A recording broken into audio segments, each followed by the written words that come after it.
கோயம்புத்தூர் விழாவின் முக்கிய நிகழ்வான ஒருமை பயணம் கோயம்புத்தூரில் உள்ள 24 மேற்பட்ட பள்ளிகளைச் சேர்ந்து 120 மாணவர்களை கோயம்புத்தூர் மற்றும் அதைச் சுற்றியுள்ள பல்வேறு வழிபாட்டுத் தலங்களுக்கு அழைத்துச் சென்று அனைத்து மதங்களை புரிந்து கொள்ளவும், மதங்களின் மீதான அவர்களின் மதிப்பை வளர்க்கவும், பல்வேறு மத நம்பிக்கைகளை உணரவும் கோயம்புத்தூர் விழா குழுவினர் ஏற்பாடு செய்திருந்தனர். மாணவர்கள் தங்களின் பயணத்தை காலை அருள்மிகு கோன்னியம்மன் கோயிலில் இருந்து தொடங்கினர். அதன் பின்னர் அவர்கள் செயின்ட் மைக்கேல் தேவாலயம், அதர் ஜமாத்து மஸ்ஜித், குருத்வாரா சிங் சபா மற்றும் ஜெயின் கோவில் ஆகிய வழிபாட்டு தலங்களை பார்வையிட்டனர். அந்தந்த மதங்களின் வழிபாட்டு தல பொறுப்பாளர்கள் மாணவர்களை வரவேற்று தங்களது மதம் கூறும் அடிப்படை போதனைகள் மற்றும் செய்திகள் குறித்து பகிர்ந்து கொண்டனர். இவ்வாறு மாணவர்கள் தங்கள் அன்றாட வாழ்க்கையில் பொதுவாக செல்ல இயலாத இந்த இடங்களை பார்வையிடும் அரிய வாய்ப்பை பெற்றனர். இறுதியாக அவர்கள் அனைவரும் போதனூரில் உள்ள மகாத்மா காந்தி நினைவிடம் சென்றடைந்து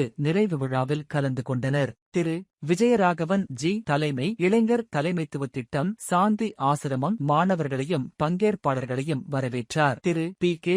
கிருஷ்ணராஜ் வனவரையர் தலைவர் பாரதிய வித்யா பவன் தலைமை விருந்தினராக கலந்து கொண்டு அனைத்து மதங்களும் வழங்கும் மதிப்புகளை மாணவர்கள் உணர உதவும் இந்நிகழ்ச்சியை சிறப்பாக ஏற்பாடு செய்ததற்காக கோயம்புத்தூர் விழா அணியை பாராட்டினார். டாக்டர் வினு ஆரம் தலைவர் சாந்தி ஆசிரமம் மற்றும் கோயம்புத்தூர் விழா பிரதிநிதிகள் நிகழ்வில் பங்கேற்றனர். ஒவ்வொரு பள்ளியிலிருந்தும் மாணவர் பிரதிநிதிகள் அவர்கள் பார்த்து கற்றவற்றை பகிர்ந்து கொண்டனர். அவர்களின் அனுபவ பகிர்வு முடிந்ததும் மதச்சார்பற்ற ஒற்றுமை பிரார்த்தனை நடத்தப்பட்டது. இதில் அனைத்து மாணவர்களும் பங்கேற்றனர்.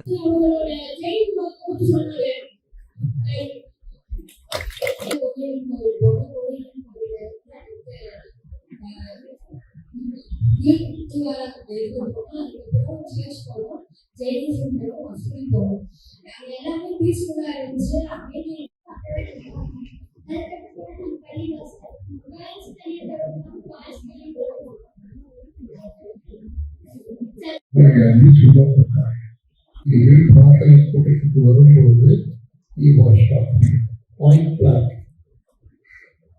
அப்ப கரையும் போது சொல்றாங்க, பக்கத்துல இருக்கிறவங்க சொல்றாங்க, ஹே ராம் அப்படிதான் மனிதனா உங்களுக்கு எல்லாம் எதுக்கு பண்றோம்னா இந்த உணர்வோடு நீங்க எல்லாம் வளர்க்கணும். நான் இந்த ஜாதி, நான் அந்த மதம், தென்னாடு வடநாடு, நான் இந்தி, நான் அமெரிக்கன், பிரிட்டிஷ், எந்த வேறுபாடும் கூட.